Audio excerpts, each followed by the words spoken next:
All right. Thank you for joining me today, everybody. We are live at a off-site location, a remote location, top secret location, whatever you want to call it. We are live. If you're joining me on the replay, make sure you like, subscribe, and share. Join us. Join our channel, subscription, all of that good stuff. Hit us up on PayPal. The link is on the main page of the YouTube channel. My email is there also if you need to get a hold of us. But we're going to not get too excited, but we're going to sit back and kind of watch what's going on at this location. Let me know what you guys think. It's going to be kind of noisy and smelly.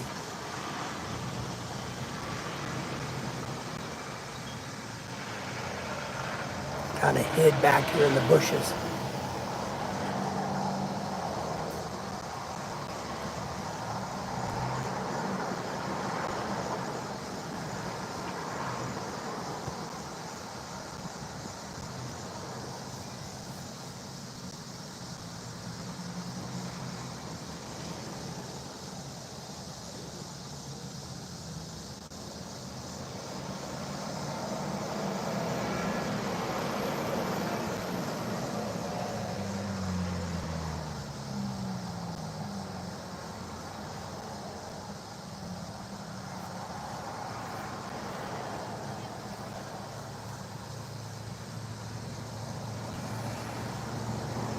Oh man, I should have brought something to drink with me.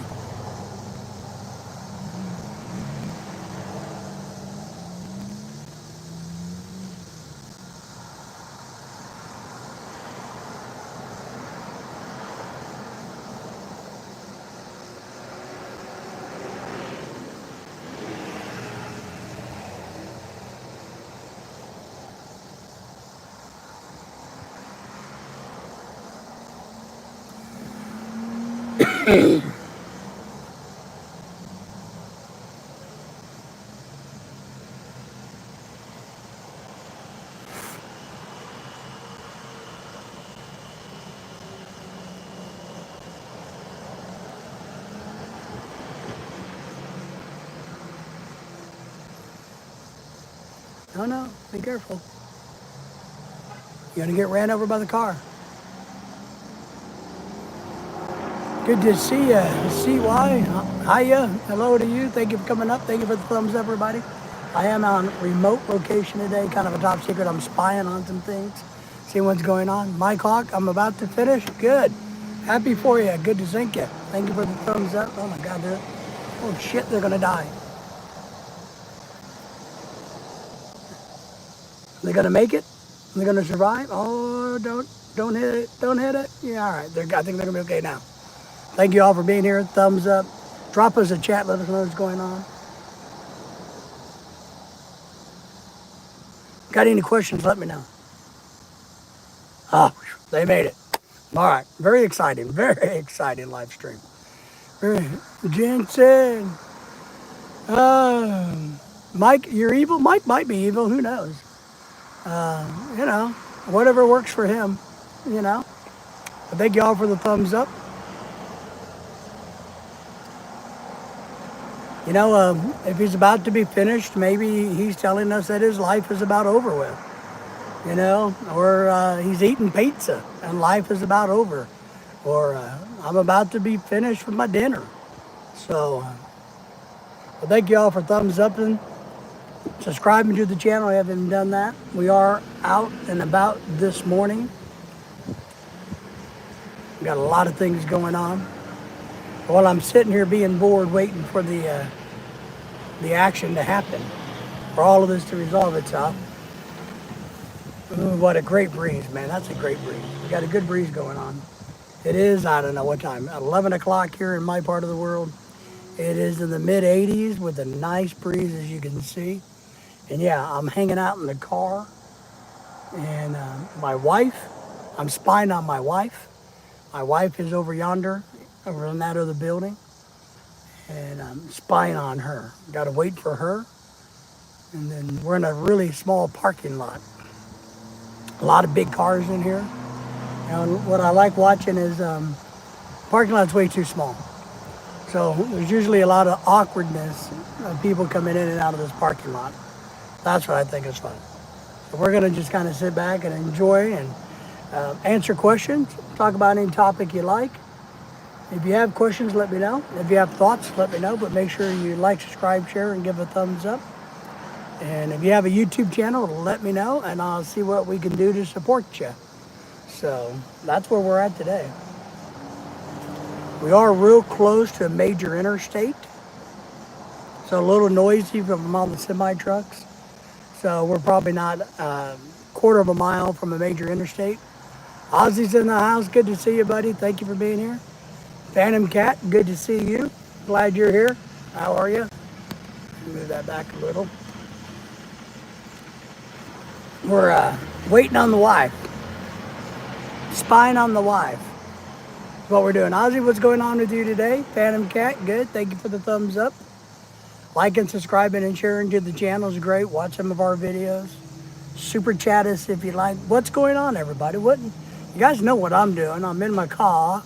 Well, technically my wife's car, and I'm sitting around spying. I'm spying on my wife. Dennis! My two thoughts just collided now. Ooh, Angel says hi.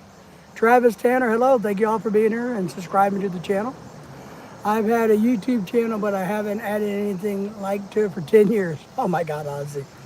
Well, it's never too late to get reactivated. I mean, I think a lot of times what I talk about is making YouTube great again.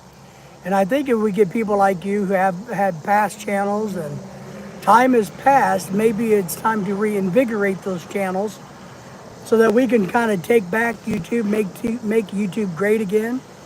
I believe in that. I don't know if it's ever going to work, but it is what I try to do. Dennis, good morning. How are you, buddy? Travis has 30 subs. Nice. That's a good start, man. Travis, do you know what your channel is about? So what is it about? What are you going to focus on, if anything? You know, our channel is right at the 4,000 subscriber mark. We've been doing this for 4 years. We need to be way further down the road than that. I'd like to be about 10,000 by this time, but we're not there. Video games, all right. Well, let me ask you this. Are you any good at video games?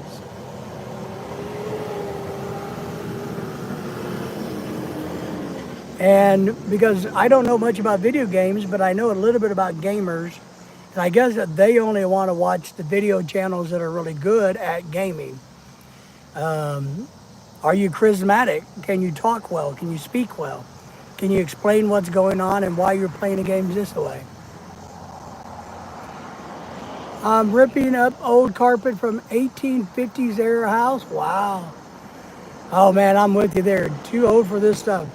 And carpet is one of the worst things to rip up environmentally. I hope you're wearing a mask. I really am. You know, I've done a whole lot of environmental consulting work over the years. And carpet is the one thing that I don't like in houses. And the thing that is the worst, it's the worst thing you could have in a house. It's full of bacteria, virus. It can be full of viruses, even though they don't live outside the body very long. But still, it holds contaminants like you can't believe. Travis Tanner says, yes, I'm very good at games. Well, have you gone to other gamers' channels and marketed your YouTube channel? Do you have a broad niche, or is your niche a little small? Ozzy says, I play GT5. You know, we have those games. I don't play them, though, to be honest. My wife bought me one of those, what do you call them? The goggle things, you know? Last year for Christmas, I didn't want it, but she bought it. Virtual thing, but I don't even know where it is. It's somewhere in the house because I used it a few times and yeah, you know, all right, whatever. So we have a lot of that stuff, and we have one of those handheld thingies, the Nintendo thingies or whatever, that my wife wanted. It sits in her office on her desk. That's good. And what you want to do is make a positive to negative. And so your airflow, you want to bring fresh air in, right? So you want to have a fan that sucks air this way. And then you want to have fans that's going to keep drawing the dirt, dust, and all of the contaminants away from where you're working out another window. So you want a cross flow situation to happen. It's really important that you work behind the flow. So don't get in front of the flow and work behind the flow. So you're going to be over on the window side of the carpet where the air is coming into the house. And that way it will blow fresh air by you and push contaminants away from you. That's the key to that. Very important. It's kind of like the same thing with a vent hood or a downdraft system. If you're doing a lot of welding and soldering, you don't want the fumes to go above your nose. You want them to go down below, so you want a downdraft system. Claude and Jessica's living in the Philippines. Howdy, good friend. How are you this morning? I'm on secret location spying on my wife, Claude. So, uh-oh. What did she do that for? Claude, how are everybody? Say hello to Claude. If you guys haven't subscribed to him, please do. He's one of my good buddies out of the great state of Texas and the Philippines. Oh, maybe she's getting back in her car. Shopping, nice. Shopping's good. We went Walmart shopping yesterday. We got to go to Sam's Club for one or two items. My problem is when we go to Sam's Club, I go, okay, Lorelai, all we need is, and I got a list, A, B, and C. And then all of a sudden it's A, B, C, D, E, and F. No, I mean, no, my wife, no, she's not shopping. She's getting her teeth cleaned. Today's her teeth cleaning. And her dentist's office, their seats in there suck. So I'm sitting outside waiting for her to get finished. It'll probably take about an hour. But the fun thing is, what I do like is this parking lot. I know it's really noisy because we're close to the interstate. But the parking lot's really kind of skinny and small. And so when people come in here, they park and they can't figure out how to get back out. They spend 2 or 3 minutes trying to reposition their cars because the parking lot is not designed the greatest. So, but yeah, so she's actually just getting her teeth cleaned, you know. She'll come out, she'll text me in a little while, about an hour, and say, hey, the bill's ready to be paid. And that's my cue to get off of here and go inside and pay the bill. So I think it'll run about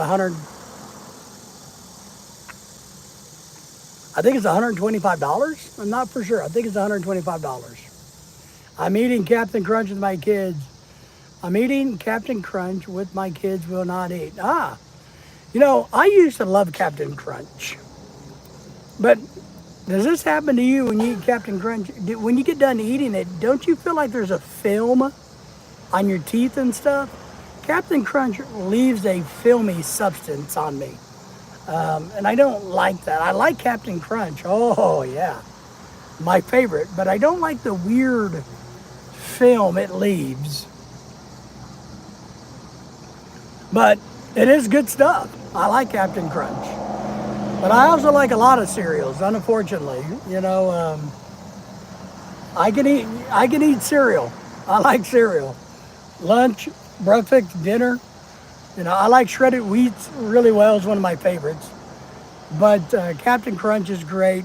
You know, oh my God, I don't know. There's just so many good ones. But yeah, I like the shredded wheat the best. It's kind of my lie to myself that I'm eating somewhat healthy because there's wheat in it. Grits is great. Now, I like grits. I like buttered grits. So I do like grits. I'm a big grits fan. I don't mind oatmeal once in a while, but, you know, I got to admit those sugary cereals are damn good. Woo-wee! You know, man, they are good. But grits are great. Like grits, eating a lot of grits in a lot of places. Some are good, some are bad. I know a lot of people kind of like shrimp and grits, and I've had it multiple times, and sometimes I'm like, yeah, it's good. Sometimes it's bad, but just for a plain good bowl of grits, with some butter and a little bit of sugar on top goes a long ways. It's a good thing. But these days, all I'm eating for breakfast is one little can of my V8 juice, which is 50 calories. And I'm trying to eat these two little high fiber, no calorie, no sugary things that don't taste horrible that I get at Sam's. That's my breakfast nowadays because I'm trying to really drop more weight. I stopped eating Captain Crunch after eating one with the blue balls in it. And I had blue for 2 days. Oh my God. That was funny. That is funny. That is funny. Yeah. And then there's Captain Crunch peanut butter too. I'm a big peanut butter fan. But back in the day, man, I would scarf down that cereal. Boiled egg and 2 pieces of bacon. Nice. My problem is, I love bacon. My problem is, one, it's really salty in America. Claudish, like compared to the bacon in the Philippines and other places. American bacon's really salty. My problem is I like it nice and crispy, and I can't stop at 2 pieces. It's kind of like that old Pringles commercial. I'll cook up a half a pound of bacon. Lorelai won't eat it because she doesn't like American bacon. But I'll cook it up, and I promise you, it's gone. What I like to do with bacon is take a slice of cheese or a chunk of cheese, get the bacon, put a tomato with it, and eat it without the bread, like a bacon, lettuce, tomato sandwich without the lettuce or in a lettuce wrap. But I can't stop at 2 pieces of bacon. They'd have to be gigantic bacon. I mean, I just can't do it. I like bacon too much. And the crunchier, the better. But you put some cheese and tomato, and I mean, if you can make a sandwich, that's great. But I have no problem with just a slice of tomato, throw some, forget the bread. But it's good with the bread and mayonnaise. And you can use lettuce. I don't know why you would. I mean, but hey, whatever works for you. But I can't do 2 pieces of bacon. I mean, I will eat the whole pound of bacon in a day. Because I'll cook it up, let it dry, take some of the oil off of it, and then I'll bag it up, and I promise you it won't last the day. I will find reasons to go in there and eat that bacon. I'll go dig up a tomato out of the yard and go, oh, this one needs to be eaten, slice it up. Go, it's a good reason to eat that bacon. Woohoo! Bacon, bacon, bacon, bacon, bacon. I like bacon, but I did notice the bacon in the Philippines was way different and way better than here in America. So, and we've made our own bacon by going and buying the pork belly and like at Sam's Club or an Asian store and slicing it thick and then, cooking it and grilling it down where it's kind of like a pork belly, which is bacon. And that's really good too. You got to kind of season it, but yes. Put a little bit of Lorelai's barbecue sauce on it, and I guess we have barbecue bacon. Bacon, bacon, bacon, bacon. Isn't there a dog commercial about that? Bacon bits, bacon, bacon, bacon. Or bacon strips. It's hard to, oh yeah, I believe it would be hard to imagine now, being a Muslim area. Yeah. I used to tease my Muslim friend in the Philippines. Say, hey, we're cooking out again. Come on over. Pork is on the menu. And he knew that I would never invite him over to eat pork, But I would tease him and say, yeah, we got a big pig on the table. Come on over, buddy. But you did find it? Nice. Mindanao. Yeah, I know what you meant. Yeah. No, I understand that. We found it in the Philippines in Cebu City without any issues. But it was always fun just to torture my friend. And now, he was a good sport. We did have big parties, where we bought the whole pig and everything, and he would come over and join us. And he never would say anything to anybody. He wasn't that type of jerk, or criticize. He wouldn't participate in the pig. He would do his own thing, but he would never try to, So, but we do miss a lot of the foods from the Philippines, but I ordered, if you didn't see the live stream the other day, Claude, I ordered a bunch of Filipino goods from a store called Saywee, SAYWEE.com. It's an Asian online grocery store here in America based out of California. They have every Asian country you can imagine. You just click on which one you want to look at and it brings up the products from there. So we did a live stream the other day where I opened up the Wee Box and got out some Filipino goodies that I couldn't find around here. The Gusano stores in the Philippines had it. Okay, nice. I don't remember where we got it. I just know we were able to get it, and I thought it was cheap, so we ate a lot of it. Like, ooh, bacon all the time. Bacon, bacon, bacon all the time. Now, what was the kind of the sausage stuff in the Philippines, Claude, that I almost want to say it was kind of like the Mexican spicy pork sausage. But what do they call the chunks? I can't remember what it's called. So, saywee.com, that's it. So, I don't really like that. I can't remember what that's called. We ate it a few times and it was okay.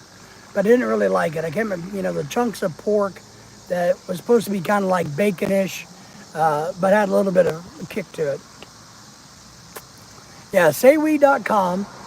So what we ordered was, because what it is, yeah, that's what it was. Yeah, that's what it was called. Thank you. Exactly. And it was okay. It wasn't my favorite. But from Wee, I got like $20 off my first order plus free shipping. Then if you spend X amount of dollars, like $75, you got an extra 25% off your complete order. So I had to get to that level to get that discount. So what we wind up ordering was 15 cans of the 555 tuna casardas and alfada. I know I'm not pronouncing them right. The little cans of tuna with vegetables and the tomato sauce, because I really, really love those. I eat them on crackers. Love them, love them, love them. But you can't get them around here. Vincent Anderson's in the house saying, hello, good to see you, Vincent. Thank you for the thumbs up, by the way, when you came in. So I can't get those at our Asian stores here. Love them, though. Makes a meal for me. Some crackers and that. Vincent, I do remember you. How are you? What's going on in your What's going on in your part of the world? How you been? So we ordered some of those. I could only buy 5 cans of each of those. Only 5 each flavor. So Vincent says, me, buy. Okay, Vincent, good to see you. Thank you for coming in. So I could only get 5 cans of each. For some reason, I couldn't get more than 5 cans of one flavor, so I got 5 of the 3 different flavors. So I ordered 15 cans of those. I ordered 4 bottles of C2, lemon tea and apple tea, because I can't get that around here, and I love it. Oh, I ordered my wife some of the Skyflake flavored crackers that we can't get here. We can get the chocolate Skyflakes, and we can get the plain Skyflakes, but she likes the sweet butter Skyflakes, and we can't get those here. James Robinson has sent us some in the past, but they had them, so I ordered her 3 big packs of those. And then what was weird was I was at that financial point where I was like $3 or $4 from getting to the $75 mark to get 25% off. So I saw on there, and we used it in the Philippines and brought some home. It's like chicken batter mix, kind of like, shake and bake from the Philippines that I really liked. It kind of made more of a Korean style chicken. Shake and bake is what I call it. So that got me to the $75 mark. So I got 25% off of my bigger order, plus the 20% off, $20 off, plus the free shipping. So I spent, a little bit under $50 for everything, and it all worked out great. But they got a lot of cool stuff. They got household goods and stuff like that. But what I thought was really cool about their website and smart was you click on a menu bar, a drop down menu, and it says Filipino, Thailand, China, Japan. You click on the country that you're most interested in, and that will bring up everything specializing from that country, like Korea, because we really like Korean food.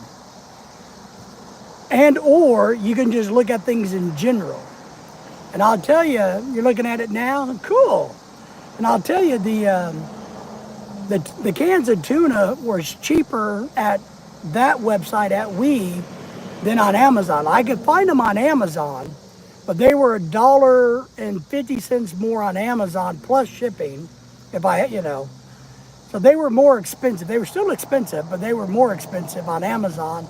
So I did get a little bit of a break there. But I think they got a lot of cool stuff, a lot of the foods that you can look for. I mean, a lot of it you can find here in America, but if you can't,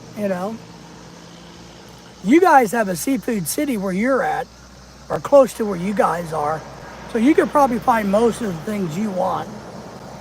Our little mom and pop Asian stores just don't carry much. They just don't. And I understand why. I mean, I think they carry way too many noodles and rice. I don't know if they go through all of that stock that they got laying all over. One thing that drives me crazy about Asian stores. I love going into Asian stores, Indian stores, and other weird stores. Yeah, Seafood City is an hour away from you. We miss Seafood City. I like Seafood City.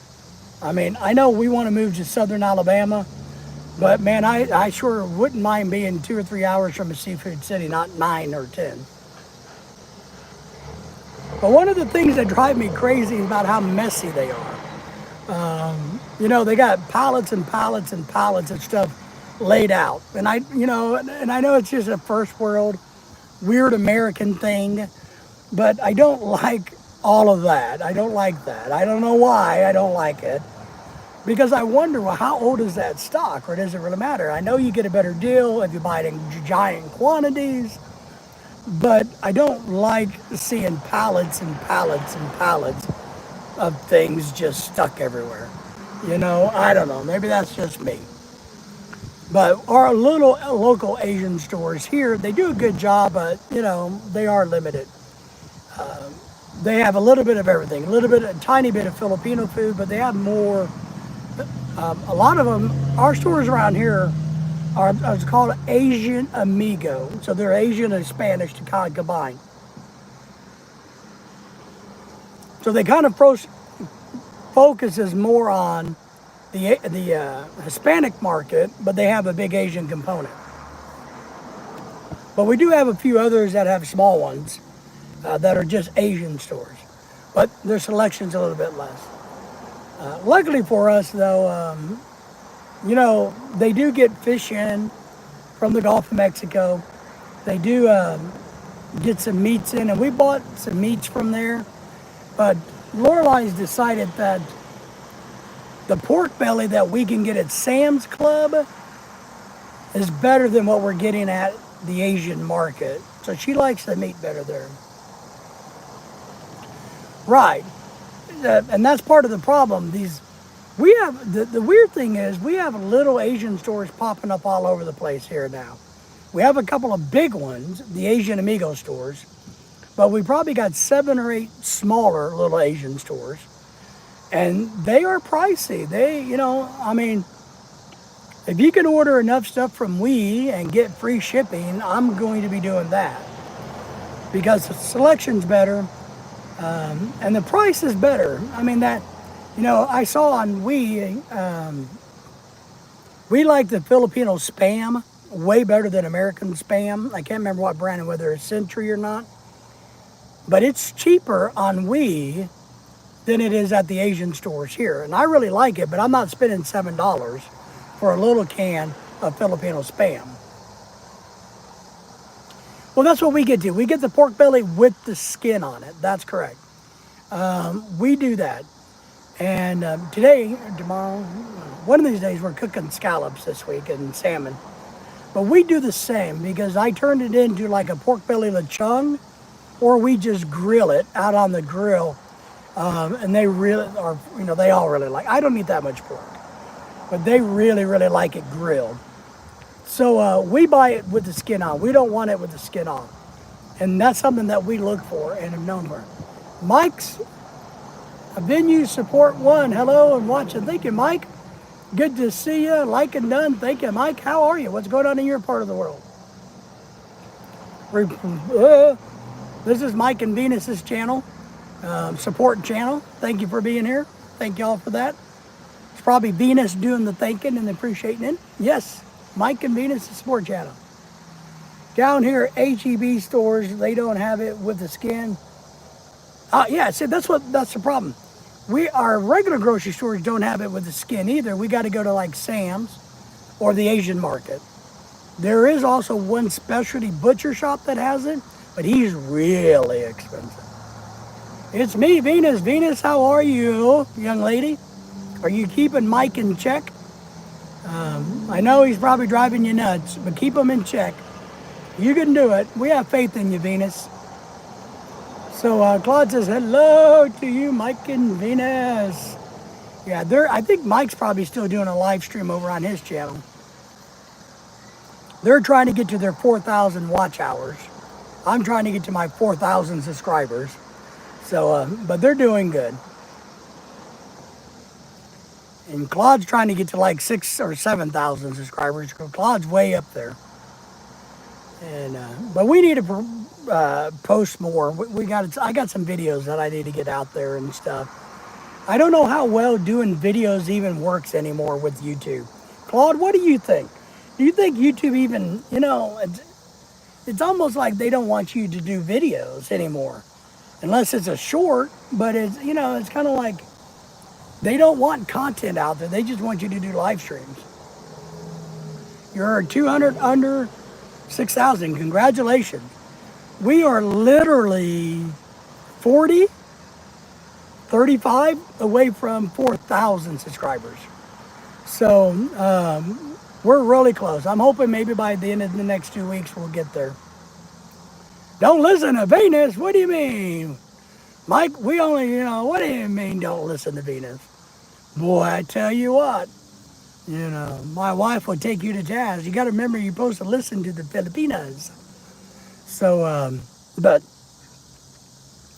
yes, I don't know if it's even worth doing YouTube videos. I mean, I do them, and I try to do shorts, but I don't know, man. We will do shorts every day and three times a week. Yes. Love you guys. I know you do, because how could you not love a face like this, right? Look at me. I'm handsome. I'm wearing a hat and a shirt. Sometimes Mike doesn't wear a shirt when he goes live. He thinks everybody wants to see his sexy body. Shake the body, baby. Yeah, I haven't been consistent in uploading videos because I've kind of got burned out on making little videos all the time. But I'm trying to get back motivated. I just haven't been very motivated this summer. I've done a lot more live streams than anything, but I haven't been that motivated to do a lot of it. I was looking at something, guys. I'm on my phone now, live on YouTube, still on the laptop. All right, so you see you're multitasking. That's good, man. I made $1 on a long video, and it did a short, made 39,000 views, made $7. Yeah, I know. We make enough money every month. This is what, even after 4 years, and we do have some videos that are out there that get views every day. We average just enough to pay our internet bill every month. That's all we make. I've been working hard trying to grow the channel. I hope we could make enough to do something else besides pay the internet bill. But we don't make a lot of money. It's hard to make money on YouTube. We just make enough to pay the internet bill every month, which I guess I'm grateful for, right? But it just, I guess until you get up to around 20,000, 25,000 subscribers, it's hard to make any real money off of YouTube. And then I was telling Mike the other day, that what they're going to run into now that they're becoming monetized with 4,000 hours and they got enough subs, they're around 2,500 subs, I think. YouTube's going to take a harder look at them. When you become monetized at first time, YouTube may come back and go, oh, yeah, you want to be monetized. But we see a lot of these subscribers that are not real subscribers, so we're going to take them away. We're going to see a lot of watch hours that we don't consider counts, so we're going to cut those back. And you got to remember, you got to maintain the 4,000 watch hours every year. So, or 3,000, whatever the number is now.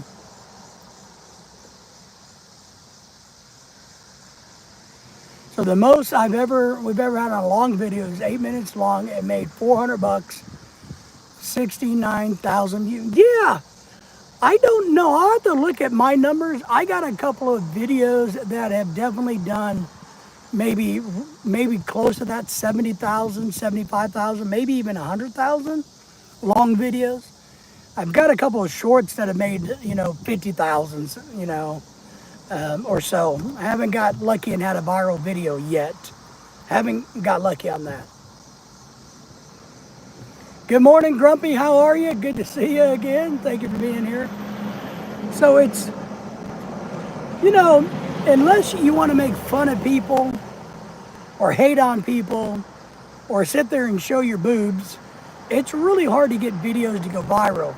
And I personally don't want to make hate videos. I will do things where I talk about what I feel and the truth, but I still don't want to be trying to fight with people just to get likes and subscribes and shares, But it's a hobby now and sometimes something to do. I agree. I told people this for me, I taught college for 25 years. Then my heart gave out and I had to retire. And for me, kind of what YouTube does, it gives me the ability to kind of be like a teacher again. So, because I'm used to talking. So it gives me the ability to reach out, have conversations, talk with people.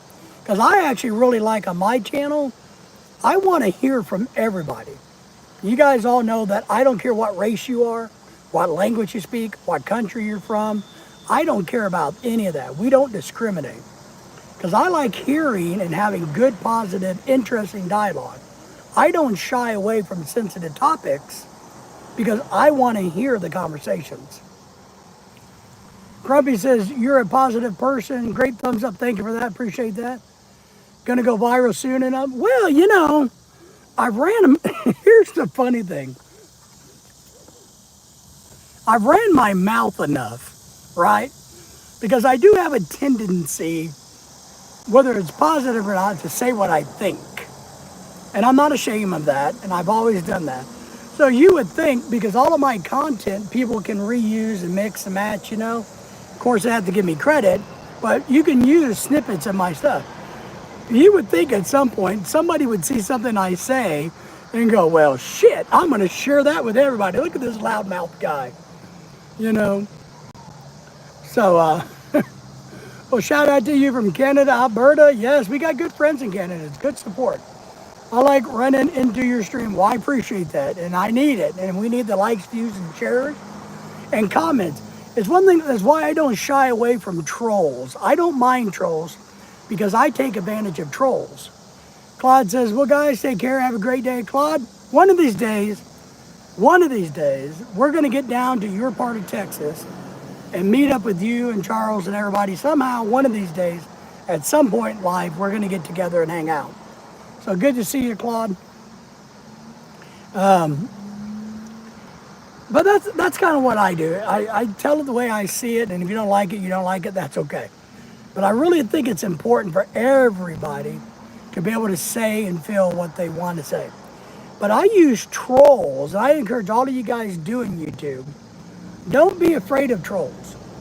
Take advantage of trolls.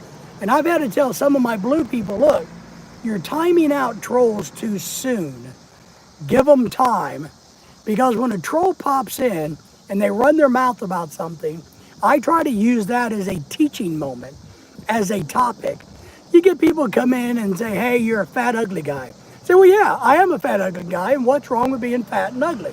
So I twist it around and I use it as a positive topic so that we can have something to discuss. And then usually the trolls give up and run away anyway. But every time they make a comment, YouTube likes it. You have a great day. Mad respect. Appreciate you, Grumpy. I'll be around for a visit in Alberta and come up for a coffee. Yes. Well, we got other friends up there that, and you never know, my wife wants to go to Canada. So my sister-in-law is from Canada, so you never know. You never know where we're going to be. You never know we're going to meet people on a cruise ship or out in the Grand Canyon. We've met a lot of people. That's weird. Even though we're a small YouTube channel, we've actually ran into people in elevators. And we ran into somebody in Houston one time, the Philippines, of course. Out in Las Vegas a couple years ago, we ran into people that said, hey, don't you have a YouTube channel? I'm like, oh, crap, I hope they liked it, you know. Like, yeah, we have a YouTube channel. Said, yeah, I've seen your YouTube. And we've ran into people locally, of course. The one thing that I think is funny is we have a big local community here, Filipino community. And they all know us. And I know that they watch a lot of what we do on YouTube. Now, maybe they don't comment as much because they're afraid or embarrassed, but I know a lot of them watch us. And I think that's quite entertaining to see all of these people. Because when we have get-togethers or we go places, somebody will say, you know, you were talking about blah, blah, blah, blah, blah, blah a few weeks ago. What did you mean? And I'll tell them what I meant. So I know people from our local community, Phil-Am community, are watching us. A lot of the men watch us, the husbands. And I talk about our Phil-Am community. I talk about some of the problems with it openly and honestly, how to do better. And so I know a lot of them watch and hear. They just don't say a lot. But we do have some locals that have YouTube channels from our Phil-Am community, and I try to help and support them, you know, as much as we can. Not that we're big or anything or important, but that's what we try to do. We try to do all of that. And just take advantage of the opportunities that come arise. When something happens, we need to be prepared to jump on it and go forward and move on it and tack on it. It's, you know, life is too short. You got to make a hobby. You got to have something to do. I tell people all the time, and this is a big problem with me. I get bored easily. So therefore, if you move to a foreign country, you better make sure that you can stay entertained, that you can have something to do, that it fits your personality. You know, a lot of expats, a lot of guys, you know, future expats, they want to go live in a foreign country like Thailand or the Philippines or Malaysia or wherever, because the women are hot and sexy and beautiful and they don't mind fat, old, ugly guys like us. But you got to dig deeper than that. Is that location going to be right for you? Is the environment right? Is the temperature right? The environmental conditions? Is your personality the type that can sit back and let others buzz around you taking care of business, and you can't, because you can't take care of business? And we're running into that situation. We did that in the Philippines. I had a problem with that living in the Philippines. But we're kind of going through something right now with that exact issue. And I'm going to talk more about that in a later video, because as it plays out, I want to have a discussion about that. But I'm going to do a video about that. So I won't get too deep into that here. But you got to figure out what's right. Is America the right place for you? I tell a lot of people that want to come to America, because we get a lot of people from foreign countries tuning into our channel wanting to learn about America. And I'm happy to share the honest truth about America. And we get a lot of people asking about the politics. They're worried about the politics. I'll tell you what I believe in politics. But I tell a lot of foreigners that want to come to America, America's not what you hear on your local news and TV. It's not what you see in the movies. There's a whole lot more to it than the movies or the TV shows. Like Beverly Hills 90210 gave a really, really skewed version of what America was in California. I mean, I know I've talked to a lot of people in the past and said, well, I've watched, Beverly Hills 90210, whatever the hell it is. And does this happen? No, no, no, no, no, no. Most of us don't drive around in fancy cars. No. We all have to have jobs. We all have to try to make money. We all stress over paying bills, buying food. It's just part of the American culture and dream. It is what it is. There is a great American dream to be had, but it's not easily attainable. But you can attain it if you work at it. And I think a lot of foreign people that come over to America have a better work ethic than we do. And what I mean by that is, I don't know, I guess if I would stack it seems like a lot of foreign people that come over to want to start a business, they will work harder at it and sacrifice more to make the business happen than a lot of us Americans. So if I took my friend from Pakistan who lives in the Philippines, is married to a Filipina, my good friend, if I brought him to America, which I wish I could, and he opened up a business and I opened up a business, I promise you, my friend from Pakistan would work way harder and be more diligent and involved than I would be in my business. I just know this. And I think that's okay. That's a good thing. And I think we ought to support those businesses, all businesses, small businesses. So, but I think it's great. If you want to learn about America, we're a great channel for you. If you want to learn about the Philippines, we have a great channel. We have a lot of other support channels and people that we work with that are involved in the Philippines, Thailand, many other countries, Canada. Jose's in the house. I love hosting. Tubers, how are you, man? What's going on in Texas?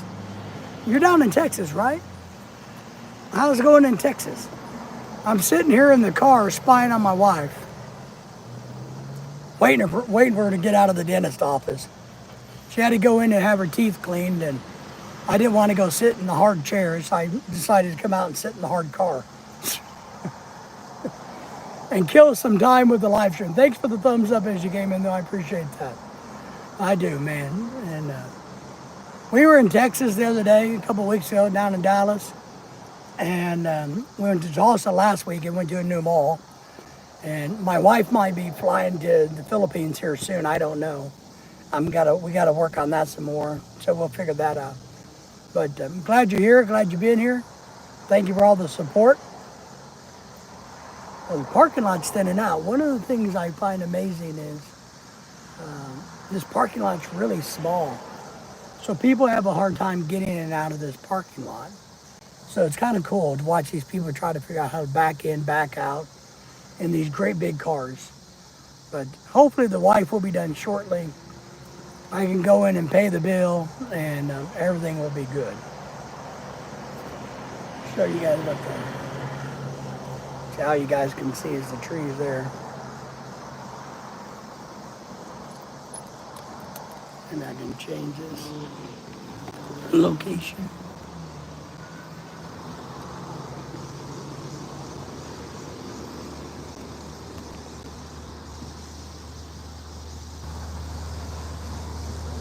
I wonder if he did this. Flip.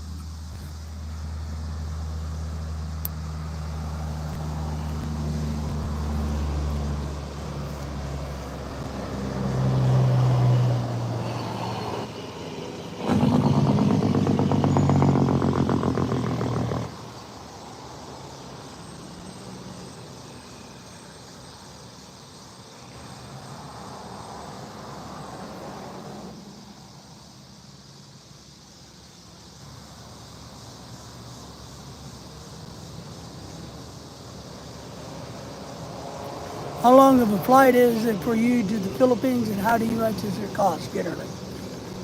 Honestly, what it is this. It usually takes about a day to get there. So what we usually have to do is, we're in Arkansas, so we have to fly to Dallas. Then we fly to Dallas and Los Angeles. We usually have to spend the night there because of the way the flight schedules are, which really sucks. And then it's a 14-hour flight in air from Los Angeles to Cebu, the Philippines, is where we go. And altogether, it's about 26 with layovers and things, depending on where you land. It could be up to a 36-hour trip to get to the Philippines.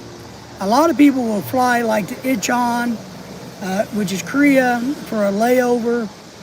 There's a lot of different ways you can go and a lot of different layovers. The cheaper flights have the more layovers, as you probably know. So now, the cost varies greatly. For instance, my wife might have to fly back due to an emergency. And she was looking at flights the other day, and she saw one, a long one, Da Nang, right. Other place, Qatar is another place that there's layovers. I think there's one in Japan also that you can go through. So, but we have a situation going on in the Philippines where the wife might have to fly back. And she looked the other day, and the cheapest one she found the other day was only $900. Now, it's only one bag, and it's a long flight, but that was the cheapest. The most we've ever paid is about $2,300 for a ticket. When Lorelai got her visa to come to America when we got married, when her K-1 went through and we got a visa approved, I think, now it was at Christmas time, right? No, it was during the summer. So that ticket was on short notice from the Philippines to America one way was $2,300. What she found the other day was a round trip ticket for $900, but it was basically the down and dirty one and a long one. I don't like her to do those, so I'm okay with paying more money so she has a shorter trip. But usually we budget, we start off at $1,500. When we plan to go to the Philippines in 2027, I'm already thinking at least bottom number $1,500 per person round trip, and as much as $2,000. So I budget $4,000 for the airline tickets to go back and forth to the Philippines for Lorelai and I. Now, a lot of people say, "Oh, you can get it so much cheaper." Yeah, $900 is a steal. That's what I told her. I said, if you got to go back, okay, not a big deal, and that's round trip. But so I budget $4,000 for tickets. Well, it is. It's it's on the cheaper airlines like Philippine Air. It's probably going through Qatar. It's probably through Pacific Asia to get into the Philippines. So it is. It's one of the lower level systems, and I don't like her to do that. But I like to fly Korean Air. Look, and maybe I know a lot of people tell me, "Oh no, man. If you do this, if you do that, you can fly to the Philippines for $900. Yeah, you can, but I don't wanna. I would rather fly a good airline like Korean Air because it's a brutal day for somebody like me. I have heart issues, lung issues. My ankles are really bad. I use a mobility scooter a lot, but I can walk. But I use one a lot. So I don't want to be at the bottom of the rung. Maybe that's, my ego. I don't know what it is. I guess I deserve a little bit better than the bottom. And I would rather pay for a nicer flight. Shorter flight, nicer flight, being treated better. Because like on Korean Air, they treat you wonderfully. We love Korean Air. And I'll be honest, American Airlines or Delta, they're big planes over the seas. They're fine too, but I'm happy. I'm not happy about it, but I would rather pay for a better flight than I would just to be miserable to save a few $100. I guess my comfort and enjoyment is worth something. But a lot of guys, single guys especially, they will fly over there the cheapest they can. It'll take them 36 to 40 hours to get there. They will have layovers and weird crap happen. But not me, man. I don't do that.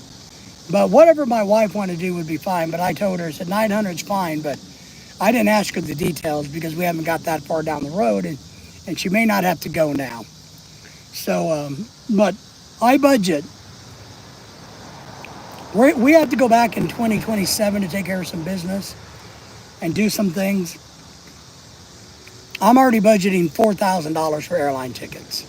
So I don't want to spend that, but I don't. I don't want to, but I'm budgeting it.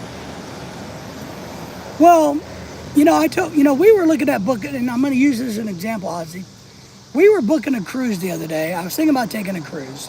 We're not going to this year. We just don't, I don't know. It doesn't feel like I don't know. We're just not going to go on a cruise this year. We couldn't find anything that we really liked, I guess. But it's kind of like the cruise situation. One thing I've learned, you don't have to buy the most biggest comfortable room. That's not what I mean. But when we do excursions on cruise ships, I pay extra to become a VIP on the excursions, because an extra $30 a piece to be treated better, to have the best of the best on the excursion, I find is worth it. I like it. I'm okay with that. So if I can spend, a few hundred more bucks on an airline ticket that I like, $400 more, it doesn't matter. But I'm going to be treated better. I'm not going to feel like a cow in a plane being herded around. I don't mind that. Same thing on a cruise ship. On a cruise ship, I never book anything but a window room. A lot of people get excited on a cruise ship, but oh my God, I'm going to get me a balcony. And I'm like, well, why would you get a balcony? Don't you know the whole damn boat is a balcony? If you want a balcony, just go outside. That's where the balcony is, and that's what we do. So we don't waste money on a balcony, but I will spend extra money to be a VIP on some of these excursions. And I'll say it's paid off very, very well. We've been very happy doing that. So try to get the camera set up here. I'll have to hold it.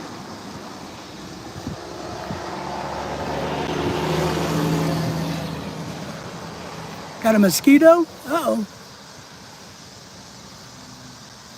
Better cover up my neck so I'm not being killed by vampires. It's probably a spider trying to kill me. There we go. Maybe I'll survive. But that's how I look at it. I don't mind, you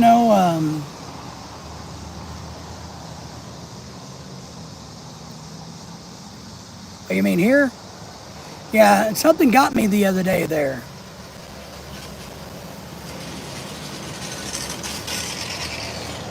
So, I don't mind spending a little extra money to be treated better. It's like, if my wife doesn't got to go to the Philippines, if she goes, she'll be there for a good 3 weeks. And we may, I don't know. But we have a wedding anniversary coming up down the road, right? And so I don't mind splurging, because you only live once in your life, right? We're not rich people. We don't have a lot of money. But if I can squeeze out so that when we go and do activities, that we have a better time, I think that's worth than having the money in the bank. Now, look, I would very much like to have my house paid off.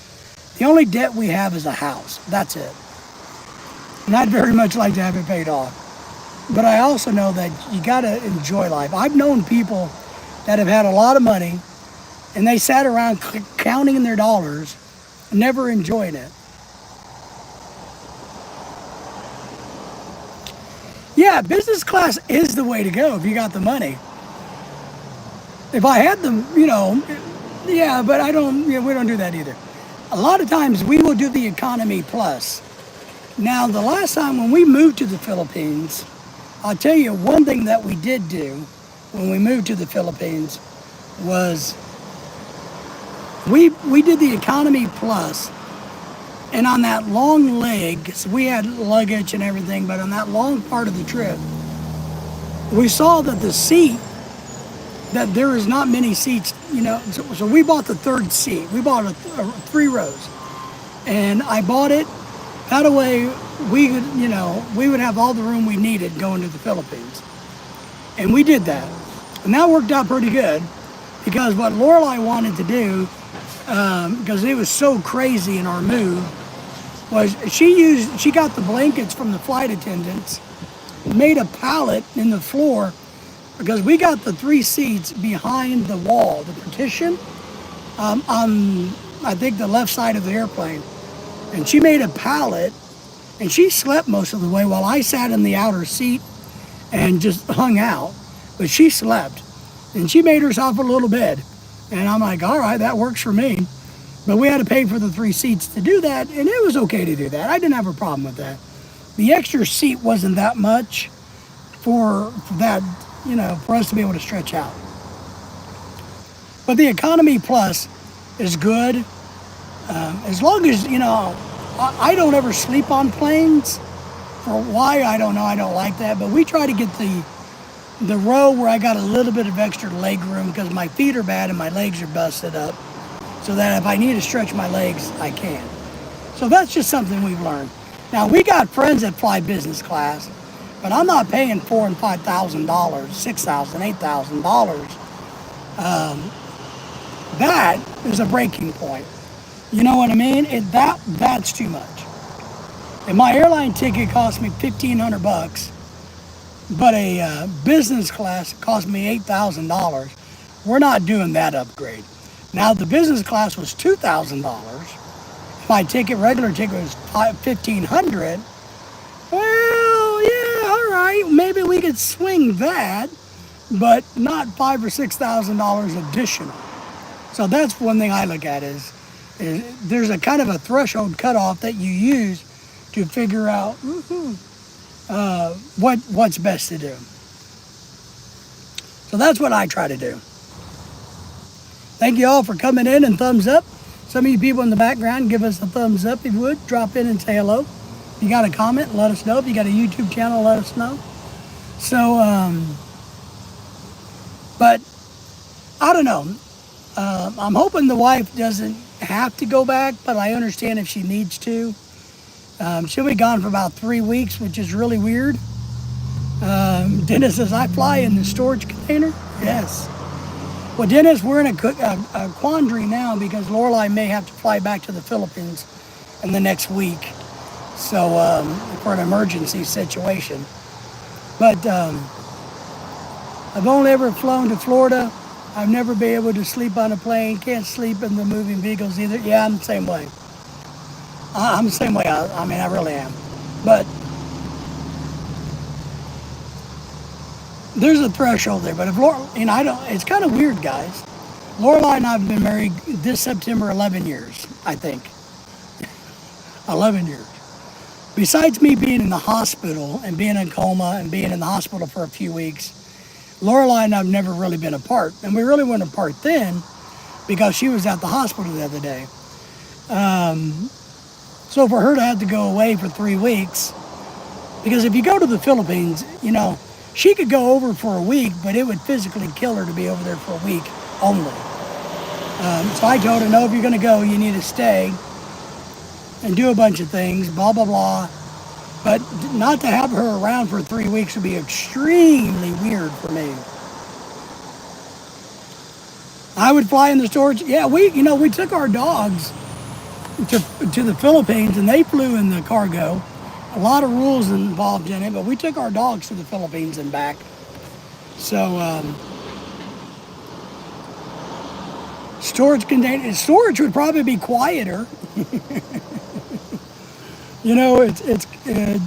Yeah, I can see Dennis doing certain. Now, Dennis is a frequent flyer, so he probably has enough air miles that he gets to fly first class. Dennis is a first class young man. I'm a first class old man, but I'm a low budget first class boy. I tried the wing flight, but the toupee fell off. Well, that's funny. Hanging out on the wing like yeah, all right. Well, and that's a big question. What part of the plane do you prefer to be in? Do you prefer the back of the plane, middle of the plane, or the front of the plane? I guess personally I like the wing But I don't really care, to be honest. As long as I got enough room to stretch out and I didn't have to pay a fortune for it. But I don't know. We were going to have to fly to Miami. The cruise I was thinking about booking us went out of Miami. And we've done that flight before, so we know it. But we'll find out in the next day or two if Lorelai's going to have to go to the Philippines or not. Please return the original upright position. Yes. Well, look, and my wife's not here, so I can say this. Korean Airlines, I think, has the best looking stewardess, or whatever they're called. Airline attendants now. I don't know what, flight attendants? Is that what they're called? So if you want good looking flight attendants, I think Korean Airways is the way. Maybe, and I haven't flown on Emirates, United's, that plane. I haven't done that. But the Korean Airlines has the cleanest and the best looking women on their plane. And they all look the same. They were all very nice the times I've flown. So if that's what you're looking for, I think Korean Airlines is. Delta, American-based airlines, they got a lot of weird-looking people as airline stewardesses. Yeah, they are, Dennis. See, my wife's not here. You're right. Arm Candy Airlines is not a bad thing, right? And I was very happy with the Korean Airlines. I liked it. I didn't have a problem with it. Philippine Airlines, was okay, but it was not like Korea. So, just saying. Keep that in mind. But here in America, you get all kinds of weird, ugly people as your stewardesses or flight attendants or whatever the hell they're called nowadays. I mean, we have flown in some places and I'm like, ooh, the woke community has came to the airlines. But that's all right. So, but Lorelai may have to fly back. We don't know yet. I told him earlier the ticket's going to be looking about. She found some the other day, yesterday, for like $900. I don't know the details of the flight, Dennis. I'll have to double check. If she has to go, we'll see.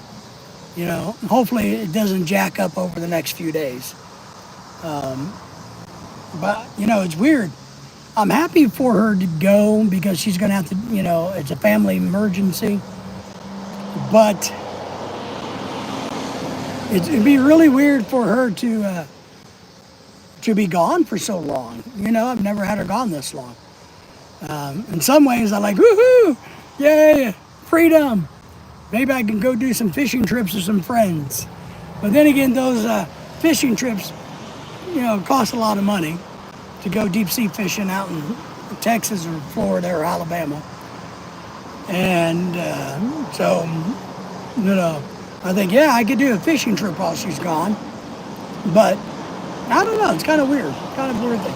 So right now she's waiting for news every day. We're waiting on the latest news, whether it's worth her going over or not, whether there's anything she can do by going over. Will there be any benefit to the people there if she goes over in the situation, right? If the person that she's worried about is in a coma or on the deathbed, they're not going to know that you're there anyway. So it's not a big hurry. It's how I look at it. So she has an aunt who's gotten sick in the Philippines. The aunt that's married to a German national living in the Philippines. And she's in the hospital. Now they moved her to a better hospital, I guess. Because you know how the Philippines healthcare system is. But they don't know what's going on. We can't get a straight answer. Whether she's dying, whether she's recovering. How it is in the Philippines, you get a lot of misinformation. You get a lot of information because somebody has their own agenda. So one nephew or niece will say, oh no, Tita's this. We're going to need to start raising money. It's always about the money in the Philippines. HTRN is in the house. Good to see you, Henry. How are you? And then we get another information from another person who's dumb as a rock, who goes, oh no, it's this. So we never get a clear, straight answer. about what's going on in the Philippines with this person, right? We got a snapshot and we hear things, and so Lorelai's trying to get somebody. And so what I told her last night after figuring out was because, her husband's a German national and they're going through a lot of things. Somebody has to help him go to the bank and figure out how to do the banking because the wife did all of that stuff. But if she dies, he's kind of screwed. So that's going on. And then, of course, what is he going to do as a German national? Is he going to stay in the Philippines? He's old. He gave up everything in Germany to move to the Philippines, sold everything.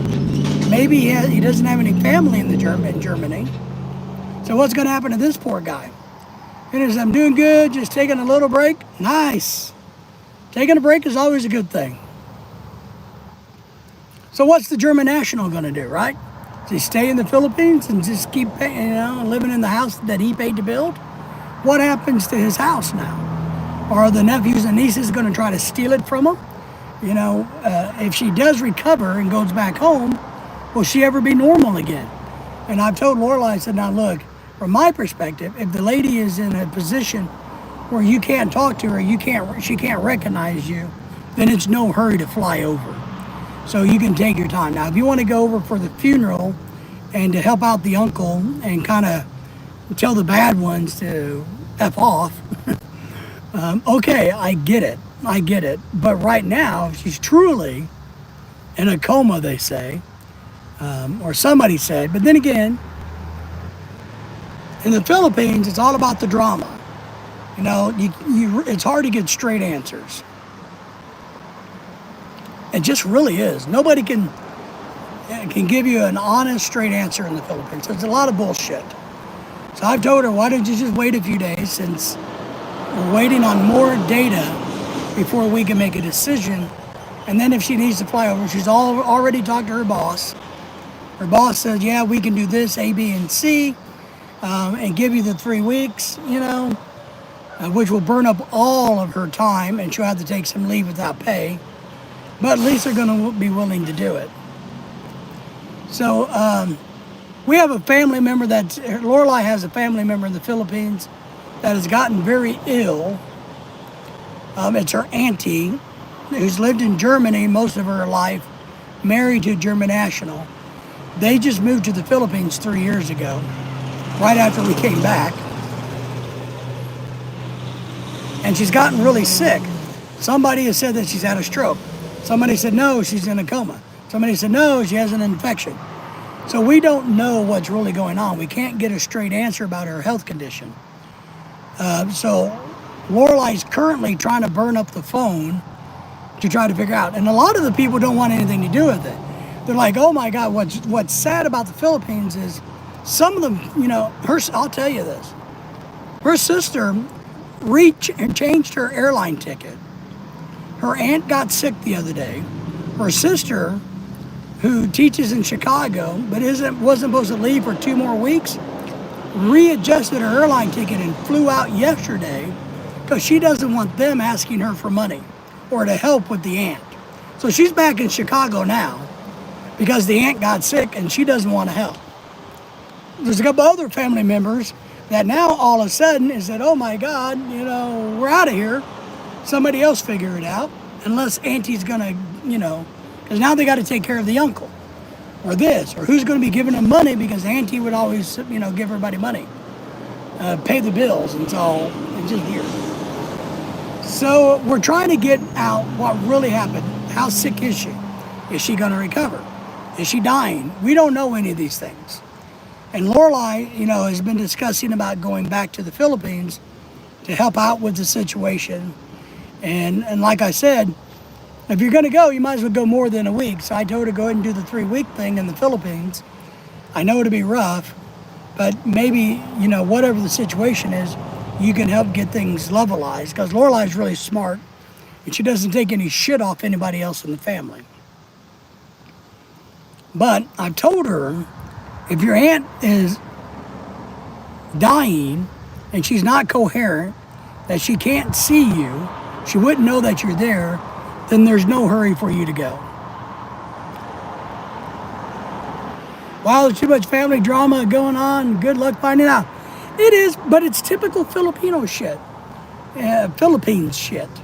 A lot of people don't understand that. And I guess maybe in America too, you know, there's always this going on and people working the system, trying to figure out what they can get out of it. When somebody, it happened to me when I went into a coma. I think I've told this story to some of you guys. When I was in a coma, Lorelai had only been in America 2 years.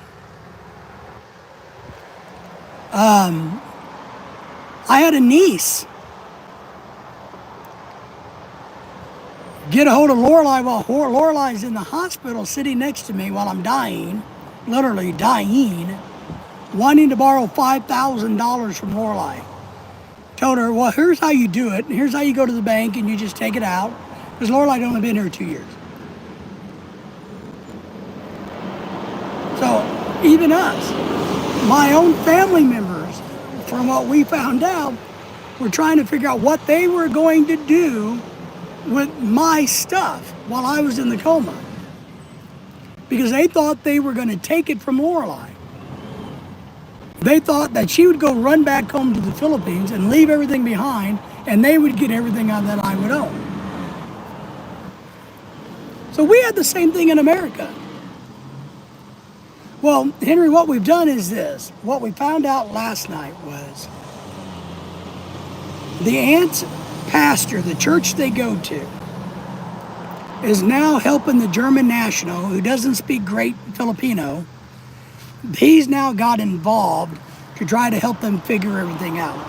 So Lorelai and her cousin that lives in Singapore, who's also educated and smart, they're now trying to get hold of the pastor guy, the church guy, and say, okay, what is the real story? So they are doing that right now. They're trying to get a hold of that person, because that person will probably have the truth to it. But we had it happen here in America. You know, they all had plans to take my shit and tell my wife to leave the country. You know, and what you have to understand about our situation was, my family truly thought that they were going to inherit everything that I had. And when I got married, they got pissed and called Lorelai a gold digger because she was taking my money. And I had to tell them, and I told them all together at a big Halloween party, got them all together, and I said, you guys need to understand, you were never, ever, ever going to inherit anything from me. Nobody in this house, my house, this room, this party, was ever going to inherit anything. You were never part of the plan. Sorry to disappoint you. It's the way it is. So, but yeah, it's good luck. Yeah, we need the good luck. So Lorelai may have to fly over is my point. You know, we're looking at tickets around $900, the low budget one, Henry. But if she has to go, she has to go. You know, I want her to do what she feels is best, but I also know it's going to cost us probably $3,000 to $5,000 by the time all of this is said and done. You know, for lodging and food and carrying cost and helping out and all this shit, we're going to spend a small fortune. But if she feels like that's what she needs to do, then that's what she needs to do. But right now we're in a waiting game to see. You went through that before too, Henry? Yes, yeah. But I felt bad because, you know, they're calling my wife a gold digger, and I had to tell them and I had to remind them, you guys are never getting anything I own. Never. My will clearly stated what to be done, and it had nothing to do with any of you. And they got pissed. They got pissed so that when I went into the coma, they thought now was their chance to take my shit. And we had to have another friend. Lorelai locked up the house. The good thing was we had a house and where our stuff was. But nobody had a key but Lorelai. But Lorelai would have a friend of ours, a police officer friend of ours, who would go by and check our house every day because she was worried that the nieces, the family, was going to try to break into the house and take the shit. And these are people that are related to you. So we had to put some of that in place. But so when I was in the coma dying on my deathbed and Lorelai was there, One of our nieces, my niece, had the nerve to come up and try to give her a check for $5,000. All with the pretense, well, I'll pay you back, but it was never going to be paid back. And Lorelai knew that I would never loan them the money, but they would never pay it back. And so Lorelai was at least stable enough to tell her no. And luckily we had another friend that was in and out of the hospital trying to help Lorelai, was also there when this happened and told them, this isn't the appropriate time to be doing this. So, but still, they tried. And we're going to have the same thing in the Philippines. I'm sure the nephews and the nieces are all in a money grab right now going, oh my God, if Auntie dies, one, what do we do with the German husband? Because we don't want to take care of them. Two, we want their house, which is really nice. So are we going to be legally able to take their house? What about the money in the bank? Can we get the money out of the bank? That's what they're going through in their heads.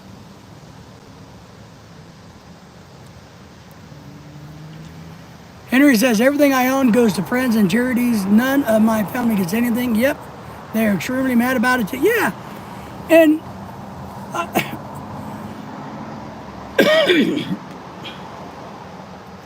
all of my money before I met Lorelai was going to scholarship funds. I taught in education for 25 years. There's some really good scholarship funds that I believed in.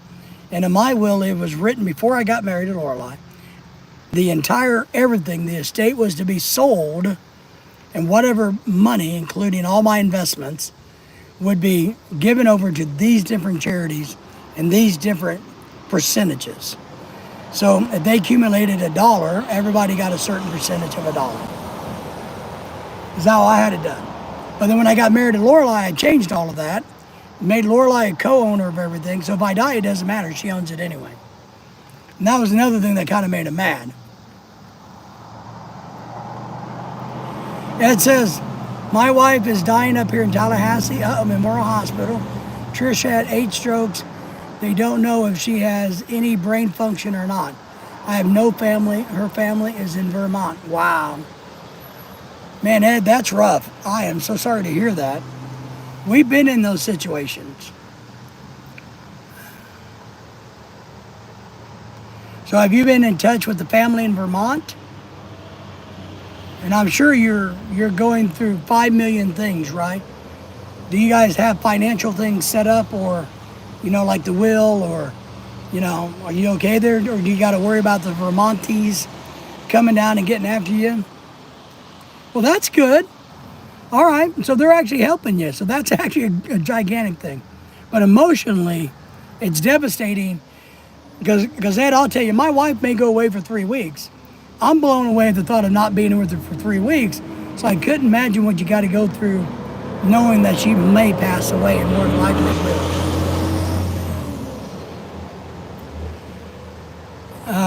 Slayer, that's one of the dumbest questions on the planet, and you know this. Come up with a better question. Henry says he's sorry to hear that, Ed. So, yeah, there's probably going to become a tough question, and I'll tell you, I'm one of these ones that I'm okay with letting people go. I don't think we should prolong people's suffering. I really don't. So that's my only thing to you is, if the doctors say it's time to, let nature take its course, whatever, how I can't remember the terms they use, then I would say let her go peacefully, because it's better to go peacefully than suffer the rest of your life. Slayer, you're a moron. So I wish I had some good advice to give you, Ed. I don't know. That's, I guess, part of it. You do the best you can. You do what you feel and think is right. And you do what you think your wife would want. You can get input from the family, but as the husband, you're the one that has the one that has to make the hard decisions as the husband. My wife had to go through the same thing. And luckily I recovered, but it wasn't easy. And but if she's had so many strokes, It's not a good thing. And my wife's aunt in the Philippines apparently has suffered a stroke. But that's what we don't know. We can't get a straight answer out of the Philippines. What is the condition? Did she have a stroke? Is she incubated? Is she in a coma? What is going on? Is she awake? We don't know. Well, and I don't blame her because I wouldn't either. And I think you got to respect that and go with it, no matter how hard it is.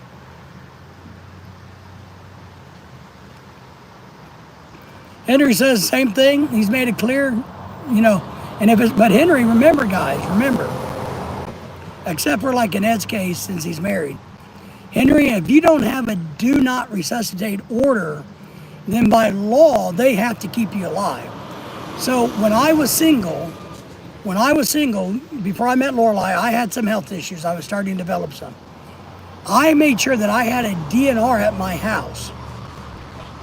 And my friends knew I had a DNR. So I had one. I had a legal document saying I do not want this.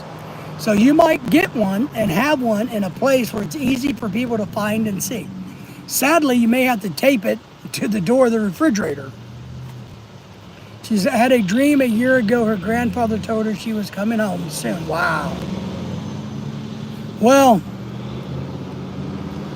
I know you wish she didn't have that dream, and I don't blame you. Like I said, I couldn't imagine losing my wife. But in some ways, I look at the fact that living is so hard. Living can be not enjoyable. And if we've lived, I don't know, it's kind of like I understand where it's hard to let go. But even with my own wife, I would let her go because, one, I think you're out of suffering and out of pain. But I get you. I could imagine having to make that choice. So Henry says he's got a DNR. Good. But the dream is foretelling. And I believe in dreams, and I believe in what your body kind of tells you and your mind tells you. After going through everything that I've gone through health-wise, I know I'm living on borrowed time. I know that my wife will more than likely outlive me, by far. So I have things set up, to take care of her. And I know it's selfish of me, but I would be okay if I die before she dies. I know it would be hell for her, and sadly and crappily of me, I would rather it be me so that I didn't have to pick up the pieces afterwards. But I would continue on, and so would she, and so will you. It's a devastating thing to go through. But sometimes, and I guess part of that statement is, what was it, her grandfather told her she was coming home soon. All right, so that means she's coming home is a good thing, right? I don't care what you believe religiously. I really don't. I don't care what denomination you are, whether you're Muslim, Baptist, Catholic, craziness, whatever. Even if you don't have a religious belief, if your body don't no longer exist, then you can't be in pain. You can't be suffering. So it is going to a better place, right? That's how I see it. So, but if you have a religious belief and you believe that heaven is home, that your family is there, and you're going to be joining them at the pearly gates, if you believe all of that, then going home's a good thing, and that should make you feel good to know that grandfather was already telling her that she's coming home, which is a better place. Well, losing someone close to you is extremely hard, but it takes your time to heal yourself and keep moving forward. Don't let yourself be stuck in the moment. I would agree. The other thing I would say to this, and I tell people all the time, nobody, and I mean nobody, has a right to tell you how to grieve and when to stop grieving. So I still grieve over my damn dog. Nobody has the right to tell you the appropriate way to grieve and not to grieve, or how long to grieve or not to grieve. You got to let nature take the course on that. Wait on the neurologist to see and determine what kind of brain function is left. Yeah. Yeah, and that's going to be a tough conversation. It just is. But you grieve if this happens how you want and how you feel and for as long as you feel. I got a friend whose wife died last year of cancer and he's getting married now. I'm shocked, but hey, whatever. Maybe, because we've had people go, oh my God, how horrible it is for this guy to get married again so soon, not even 9 months after that. But I told him, I said, look, the lady knew she had cancer. You don't know how long she's had cancer, how long she was battling this cancer. You don't know the conversations that husband and wife has had over the years. You don't know if wife has said, look, I don't want you to be alone. You need to have somebody to help with the kids. I want you to find love again. You don't know if they started this grieving process long before she even died. And it says, she's it, I will never have another one again. And I agree with you. Now look, Lorelai's my only wife, first wife, only wife. And if she did pass away, I would never get remarried. I just wouldn't do it.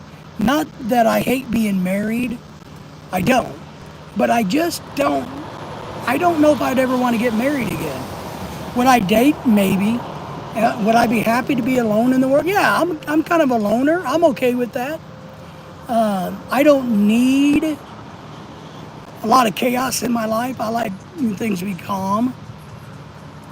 Would I date? Maybe. Maybe have somebody else eventually. But I don't think I would ever do the wedding thing again. I just don't think I would. I have no desire. I've never had a desire to get married until I met my wife to begin with. Never had a desire. All the girls that I dated, all up until I got married, 11 years ago, I never wanted to marry any of them, ever. So I don't see it happening twice. It says, I am beginning to hate Florida now because of this. Florida? Why are you, I'm confused. Why are you hating Florida? What role does Florida play in it? So that's kind of where I'm at. I don't know. I like women, don't get me wrong, but I think in some ways it may cheapen what you go through with your marriage. Oh, it's an association. My mother was down there. Okay, I got you. So, but I don't think I would do that. I'm okay just living a simple, peaceful life. I can manage.